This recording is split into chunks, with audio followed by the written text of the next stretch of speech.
Hello to everybody out there in YouTube land. Today, I am going to break down the American government part 1 in the simplified version, okay? So,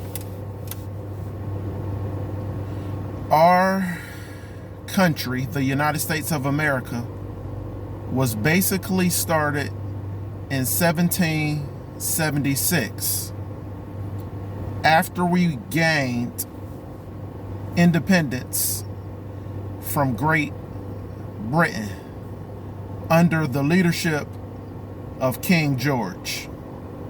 I'll tell you the story real quick about how we gained our independence. King George had sent sail ships filled with tea to the area which is known as Boston, Massachusetts. Well, what King George did was he instructed his man to put a taxation on whoever purchased tea from him. But there was a group of patriots in Boston known as the Boston Tea Party, which rose up against King George and his military and said, there's no taxation without representation, which basically means we're not paying a tax when you don't even represent our best interests. Okay? So the Boston Tea Party defeated King George's military, which gave us independence. So our founding fathers, by the way, George Washington was our first president, established what's known as the United States Constitution. Okay? And the first constitutional right is freedom of speech, freedom of religion, freedom of assembly, etc., etc., etc. The second constitutional right is a right to bear arms. Okay? That's what our founding father created in the United States Constitution. Okay, there's many other constitutional rights, but those are the first two. Now, when they established the United States Constitution, they also established a government. And they broke our government down in 3 forms. Legislation. When I say the legislation, think of the legislative branch. Okay? Well, what is legislation? How you establish laws, which is known as our Congress. The Congress is broken down into a House of Representatives, and our Congress is broken down into the Senate. So just think as Congress, okay, divided into 2 houses that come together as one, which has a meaning to establish laws of our land. Because remember, this is the early days of the United States of America being established. So, our founding fathers came up with a legislative branch, which is known to establish laws. Okay? Then they came up with a judicial branch. Well, what is a judicial branch of government? Or should I say, what is a judicial branch of our government? Well, basically, the judicial branch of our government is a party that interprets the law. Okay, I'm talking about legally interpret the law, because sometimes as citizens we misunderstand the law.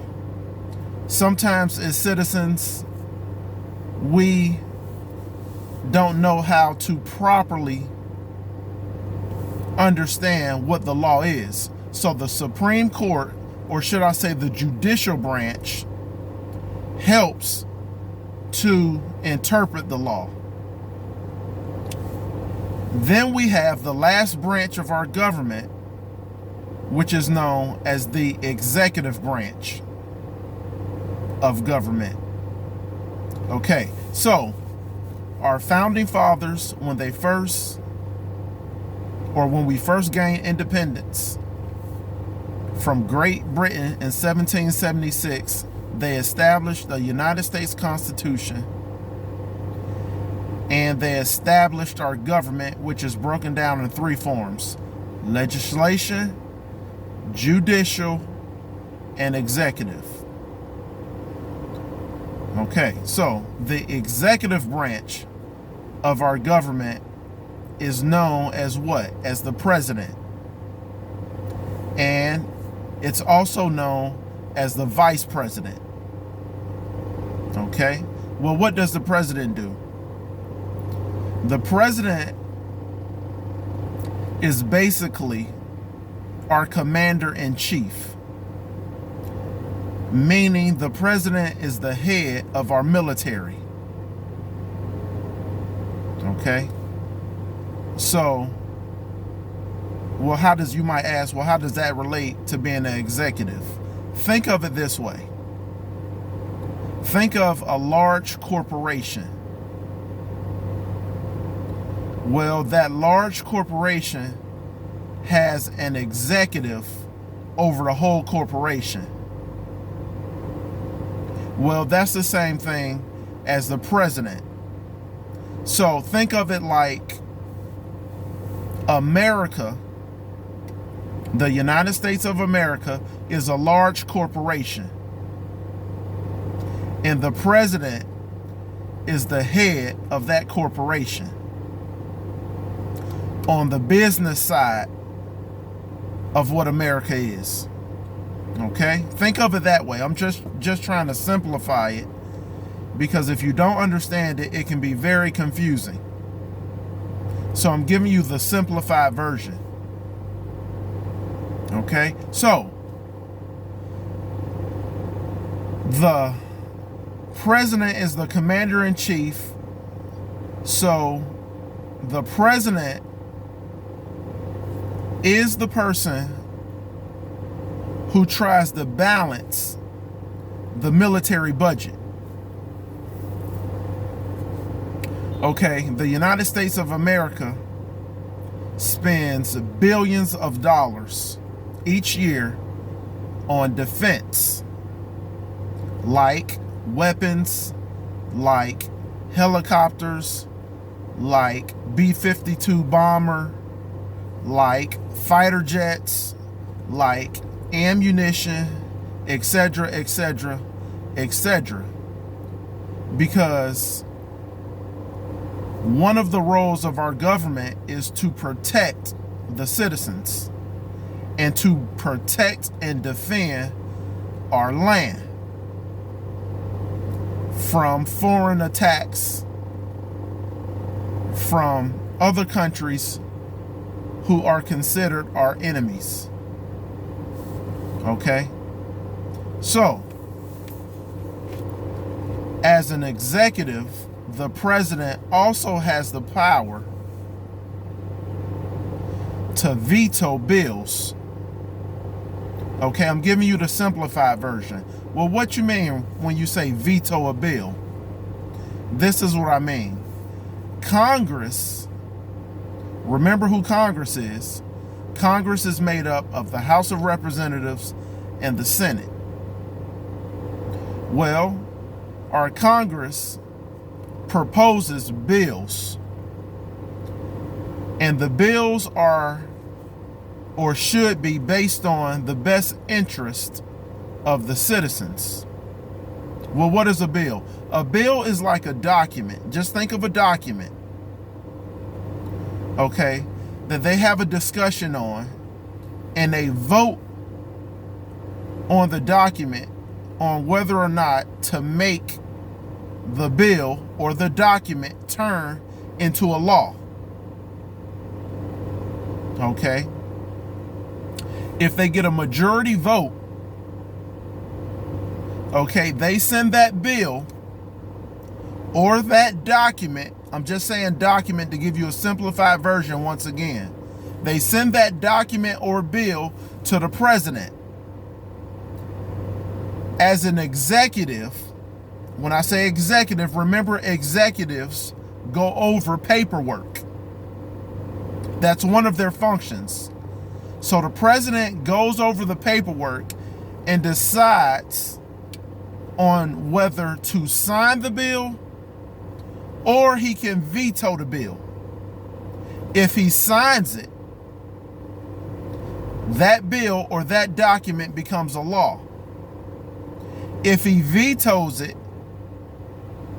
veto means rejects it, then it goes back to Congress. And then Congress has another vote. And if Congress comes to a vote of 2/3, which if I'm not mistaken is about 66%, then that bill that the president vetoed becomes a law anyway. Okay, so that's another function of what our president does.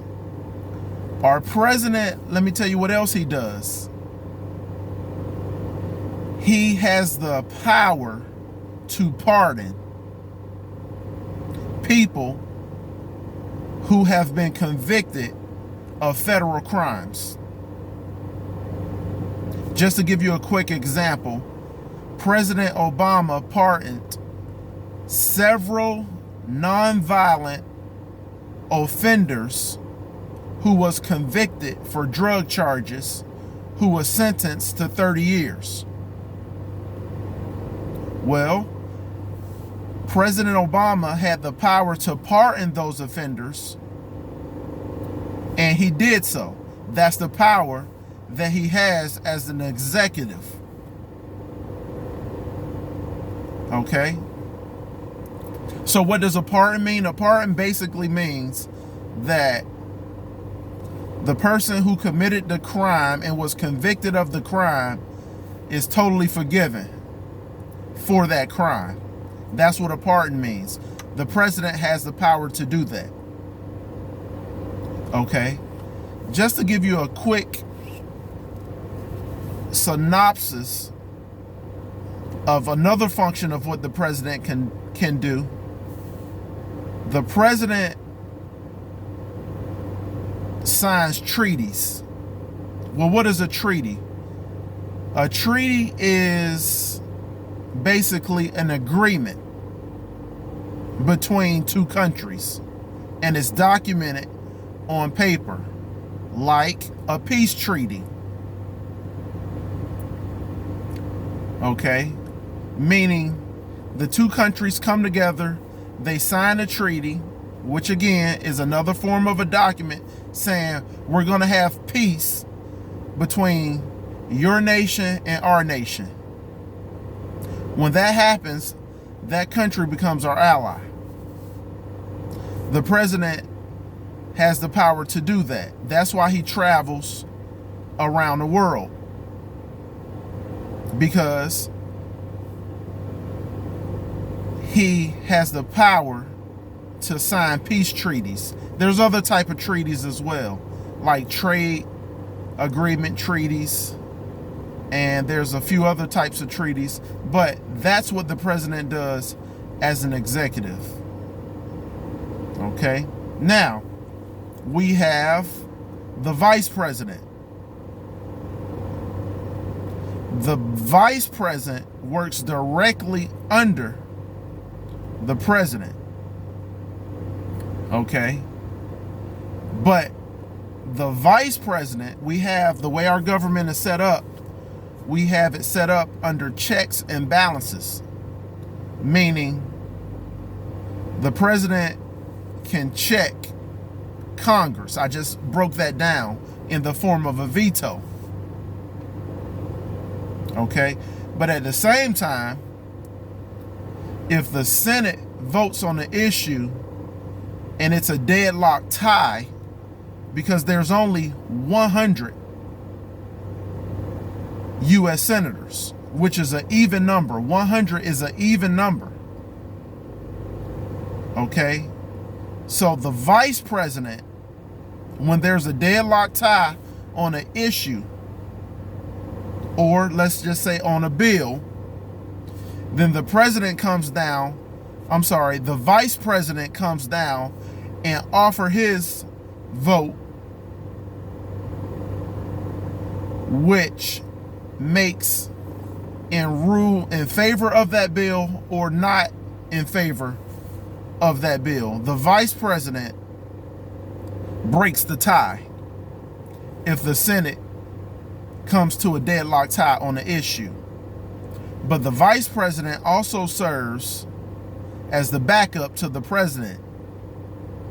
Okay, in case the president resigns, in case the president may get terminally ill, okay, or in case if the president is impeached. Okay, but please be mindful that impeachment doesn't necessarily mean removal from office. Impeachment just means that they found something wrong that the president was doing. That goes back to checks and balances. You know, Congress might find a scandal, okay, against the president, and the president might get impeached. Okay, but that doesn't necessarily mean removal. Don't get that misunderstood. But however, if he is removed or if he does resign, then that's when the vice president steps up as the president of the United States of America. Okay, I'll close with this. The executive branch goes far beyond just the president and the vice president.